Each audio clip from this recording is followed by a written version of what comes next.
Man, YouTube was on. It's your boy Zell. I'm back with another banger video. Let me shit straight. Hey, look, in this video, we got Bradley response to the zone.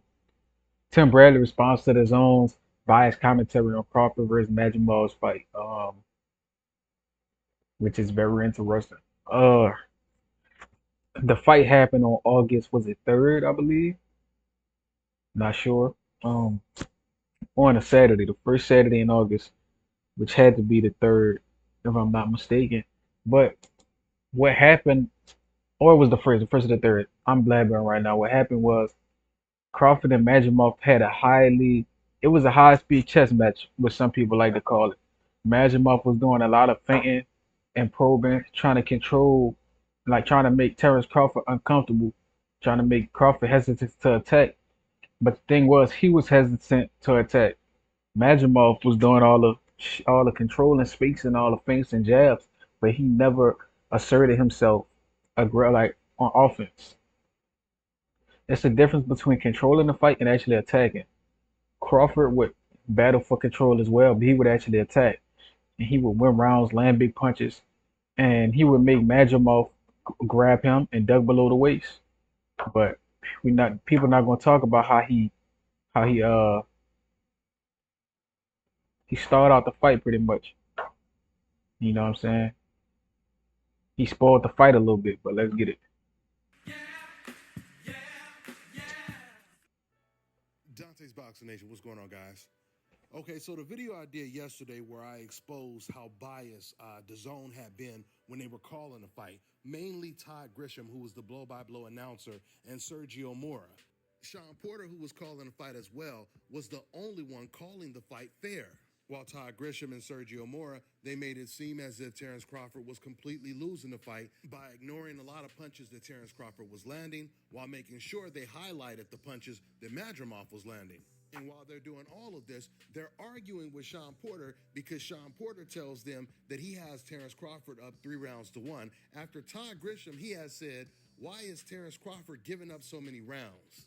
That's what he said in the 5th round. Even Dan Rafael came out and he tweeted that Madrimov, he did absolutely zero for the first 3 rounds, and that's what cost him the fight. Well, let me just say this. The reason why Madrimov didn't do a lot in the whole fight is because he was so worried about getting caught with a counterpunch. He watched that Errol Spence fight, and he didn't want to be the next victim getting knocked out. So Sean Porter, he continued to piss off the DAZN panel by telling them that Crawford was winning the fight comfortably. Todd Grisham, he didn't like that. He tried to make it sound like Porter was crazy, like he was out of his mind. It turned out the majority of pro boxers that watched the fight, they had the fight scored similar to Sean Porter. Now listen, I'm not trying to say that the fight wasn't competitive, because it was a very competitive fight. It was one of Crawford's most difficult fights. And what made this fight so difficult was Madrimov's patience, because he was not really letting his hands go. 70 to 80% of the time, Madrimov was just using feints without punching. But because he was strong and had a lot of power and he was very accurate, that made him dangerous because you never knew exactly when he was going to punch. And that's what made the fight competitive. But just because the fight was competitive doesn't mean Madrimov won more rounds than he did. I mean, realistically, you could be competitive with someone and lose every single round. We've seen this in a lot of fights. I feel Madrimov, he didn't win more than 3 rounds in that fight.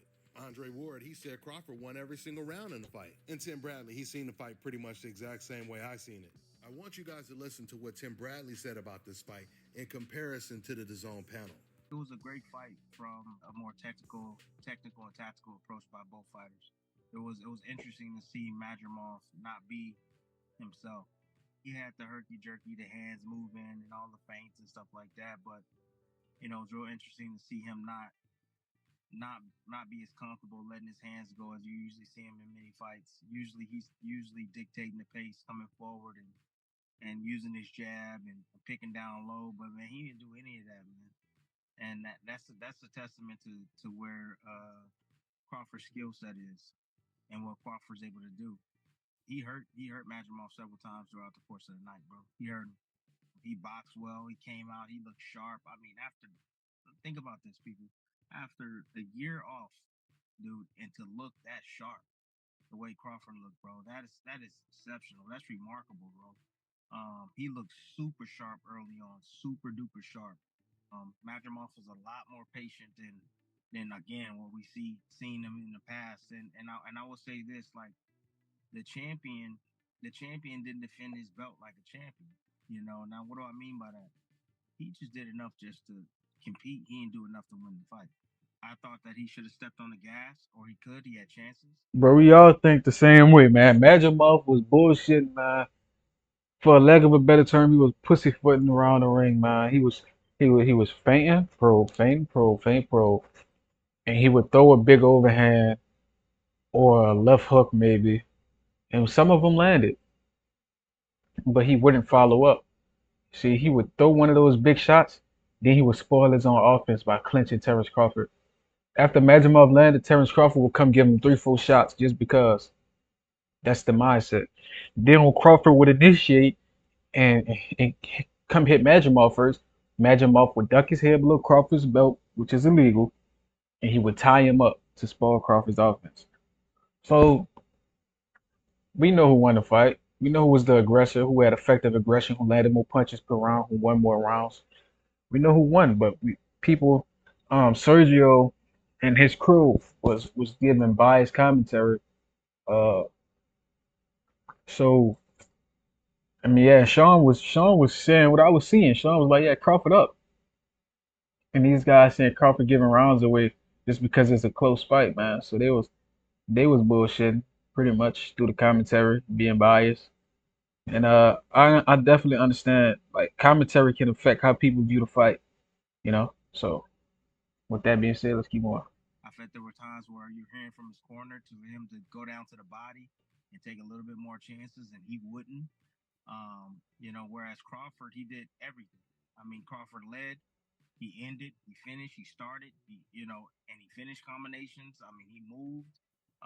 He counterpunched effectively. He stepped inside the pocket. He walked Madrimov down in spots. Man, he did everything. He did everything to win the fight.